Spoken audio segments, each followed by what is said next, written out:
Vive em mim. Identificação com Cristo. Quando Ele foi, eu fui junto. Quando Ele foi, quando Ele subiu aquela cruz, o meu eu, os meus pecados foram juntos. Tudo que Ele sofreu, eu preciso me identificar com aquele sofrimento. Por isso que Jesus falou: olha, todas as vezes vocês precisam fazer algo em memória de mim. E a Santa Ceia, ela é um mandamento de Jesus. É, pastor? É. Tanto que Jesus mandou a igreja fazer isso em memória. Ou seja, em memória, lembrar. Diga, lembrar. Ou seja, Ele sabe que eu e você, nós precisamos lembrar da morte dele todos os dias. Porque a gente esquece da morte de Jesus, gente. Não esquecemos? Esquecemos. E lembrar da morte de Jesus faz com que a gente se identifique com a morte dele. Que eu preciso morrer todos os dias. Por isso que a Santa Ceia é um momento glorioso para a igreja. Não esquecer do seu sacrifício. Não esquecer da sua morte. Não posso, Eberson, não pode esquecer do que Ele fez por você.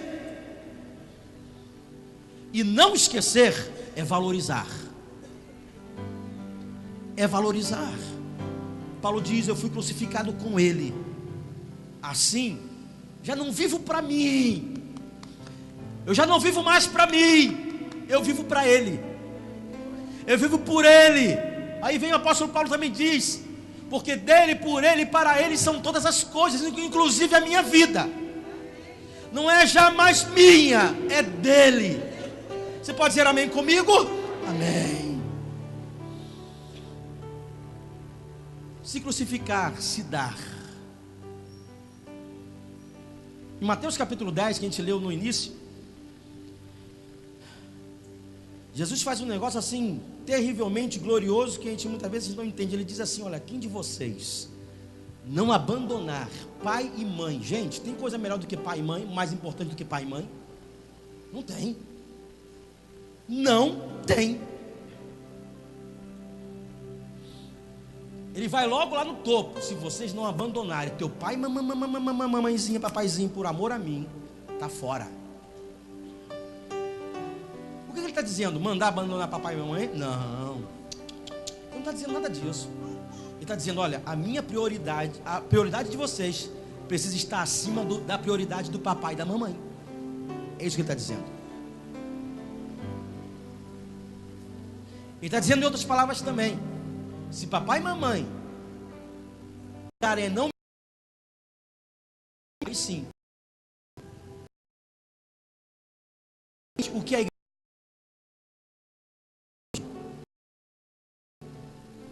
quer pedir de eles se entregar a amor a Jesus, porque não é mais dele. Às vezes a gente que para estar bem com Deus tem que estar bem com a esposa e o marido. Quem disse isso? É ao contrário. Para estar bem com o marido e com a esposa, tem que estar bem com Deus. Primeiro é Deus. Primeiro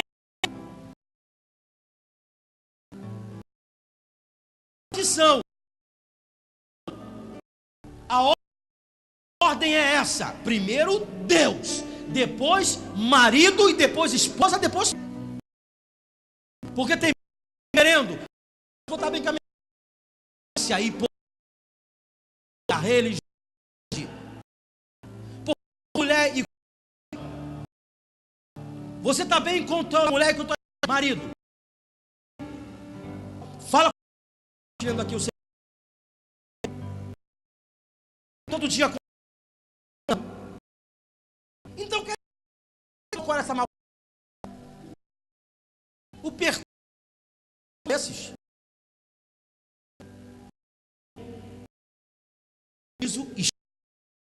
com consequência luta é o casamento Deus.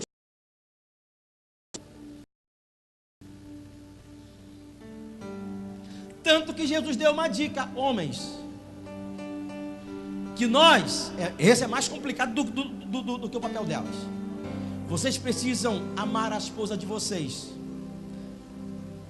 A igreja. Como foi que Jesus amou? Sobre uma ser submisso. Besteira. Comparado à missão do homem, é besteira. Ou seja, o que ele falou? Homens, primeiro eu. Se vocês amarem a mim primeiro, vocês terão condições de amar a esposa de vocês. Explica isso, pastor. Básico. Porque Deus é amor. E a própria Bíblia, ela ensina: ninguém tem condições de amar alguém sem antes amar a Deus. Pronto. Ninguém tem condições alguma de amar a uma pessoa sem antes amar a Deus. Tanto que João disse, Jesus falou lá em João: vocês me amam porque eu amei vocês primeiro. Ou seja, todo o amor que a gente deposita a alguém vem da raiz, e essa raiz é Jesus. Jesus. Marido ou esposa, não adianta você fazer tudo o que você tiver que fazer para recuperar teu marido. Ore pela conversão dele. Não ore para ele te amar. Porque se ele não ama Jesus, é muito pouco provável que ele vai te amar acima de todas as coisas. Sabe quando é que eu deixo de amar a minha mulher? Quando eu deixo de amar a Deus. Sabe quando é que o homem ou a mulher trai o marido? Porque deixou primeiro de amar a Deus. Quando a gente deixa de amar a Deus, a gente deixa de temer a Deus. Segura, gente. Ou seja, o foco tem que ser Deus.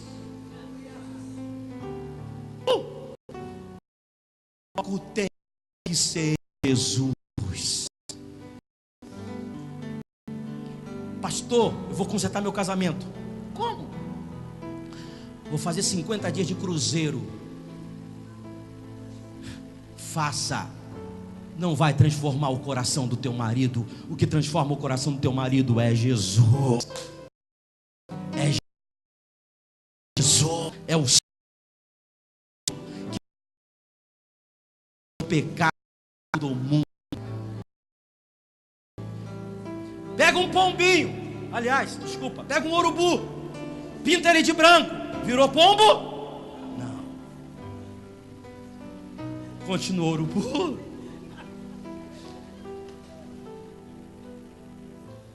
Às vezes a gente está vivendo assim. Coloca lá no Instagram, no Facebook.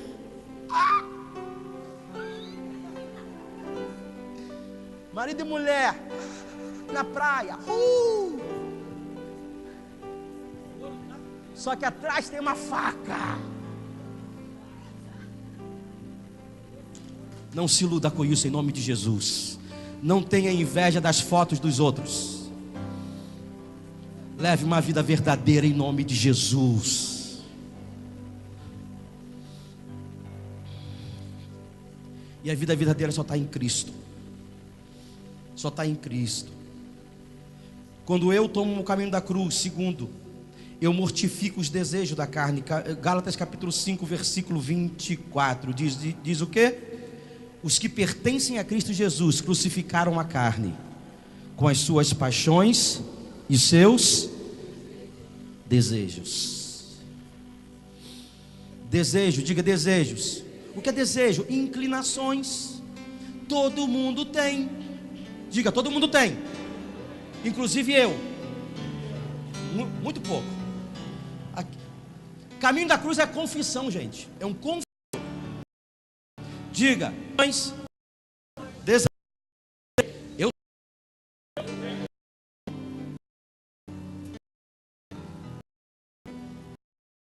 Quais são as? Você conhece os teus desejos? desejos pecaminosos, as suas concupiscências, que são desejos.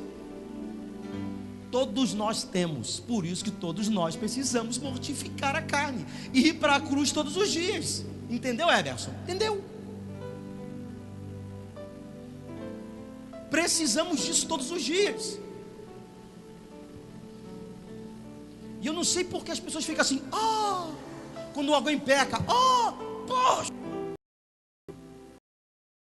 Simples. Esqueceu da cruz. Confiou na carne. E a gente não pode. A gente precisa pegar essa carne crua, não assar, crua mesmo, e crucificar na cruz todos os dias. Seremos manipulados por ela. E outra coisa, escrevi aqui no meu esboço em negrito: esqueçam as tendências dos outros. Papai, diga isso comigo: esqueça as tendências dos outros. Escrevi no meu aqui: preciso, vai, tomar conta da minha.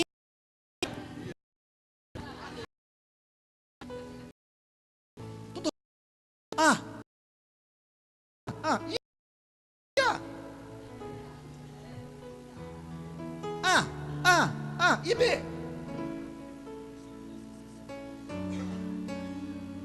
Precisa comunicar assim.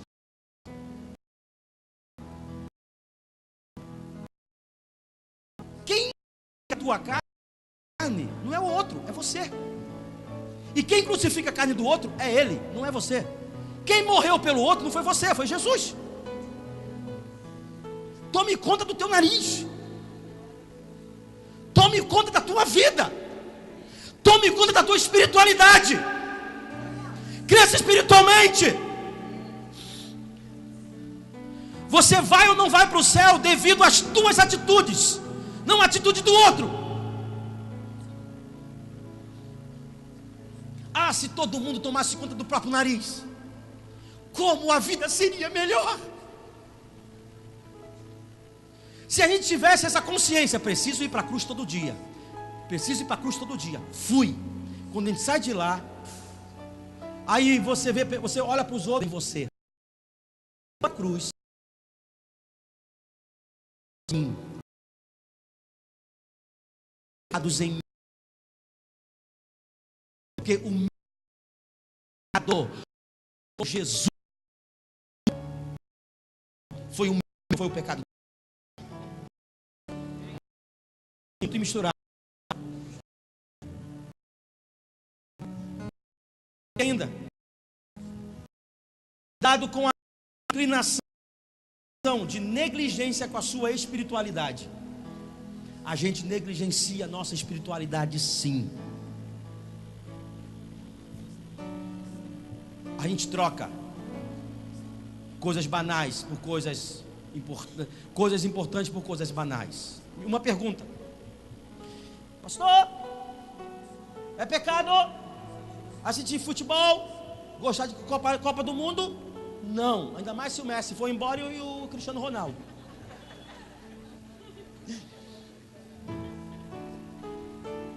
Então é perigo, o Neymar pode ir embora também. É ótimo.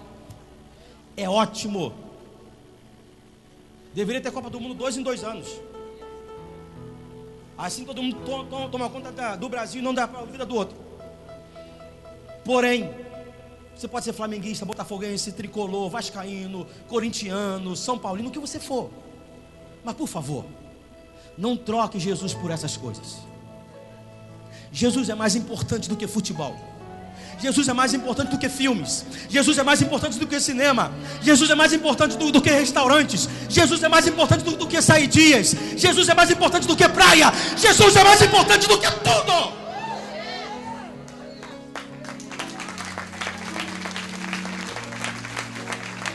Jesus é mais importante. Todas essas coisas foi Deus que nos deu para nos divertir. Bênção. Só que essas bênçãos podem virar maldição quando eu troco Jesus por essas coisas, se tornaram maldição na minha vida. Quarta-feira, por exemplo, o Brasil jogou, não foi? Foi. Onde estava o pastor Eberson? No gabinete estudando. Porque eu entendi que eu precisava abrir mão de alguma coisa que eu queria ver o Brasil jogar. Todo o meu primeiro tempo fiquei estudando. Já tinha estudado, porque eu entendi que ali era a hora de abrir mão do meu desejo, do que eu queria, para abençoar a igreja à noite. Porque eu tenho responsabilidade com Deus primeiro e depois com vocês. Deu para entender? Primeiro Deus, depois as coisitas. Agora, quando eu estou em casa de folga, minha esposa sabe e reclama e fala. Não tem problema, mas eu gosto de ficar muito tempo no sofá vendo futebol. Estou de folga. Há tempo para tudo. Eu tenho esse direito, sou ser humano. Pronto.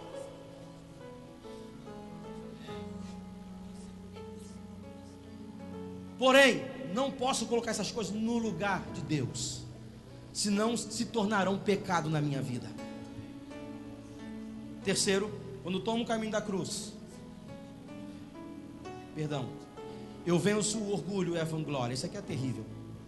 Gálatas capítulo 6, versículo 14 diz assim: quanto a mim, que eu jamais me glorie, a não ser na cruz de nosso Senhor Jesus Cristo, por meio do qual o mundo foi crucificado para mim e eu para o mundo. A raiz de todo pecado é o orgulho. Diga comigo: a raiz de todo pecado, de toda desobediência, é o que? O orgulho. Sabe por que muitos de nós não fazemos as pazes rápido? Por causa do que? Orgulho. Tudo por causa do maldito orgulho. Sabe por que não gostamos de obedecer pessoas que sabem menos do que a gente? Por causa do orgulho. Por aí vai. O orgulho. Mas aí o apóstolo Paulo falou assim: eu não tenho do que me gloriar. Quem sou eu? Eu preciso me gloriar em uma coisa: na cruz do meu Senhor Jesus Cristo. Porque foi por meio dessa cruz que eu fui crucificado para o mundo e o mundo para mim. Aí teve um momento em que os apóstolozinhos, os discípulozinhos estavam lá. Quem é o maior? Quem é? Aí outro texto diz assim: poxa, disputando. Hoje eu expulsei 10 capeta. Não, Pedro chega: eu expulsei 11. Eu curei 2. Eu curei aquele, olha, aquele aleijado. Aleijado. Eu curei o cego de 2 olhos. Cego de 2 olhos. Aí me veio Lucas e diz assim: não, eu curei o surdo mudo e o fanho. Chega Jesus, vê aquela conversa banal, diz assim para eles: vocês querem ser o primeiro? Ele avista uma criancinha: vem cá. Querem ser o primeiro? Façam como essa criança. Simplicidade.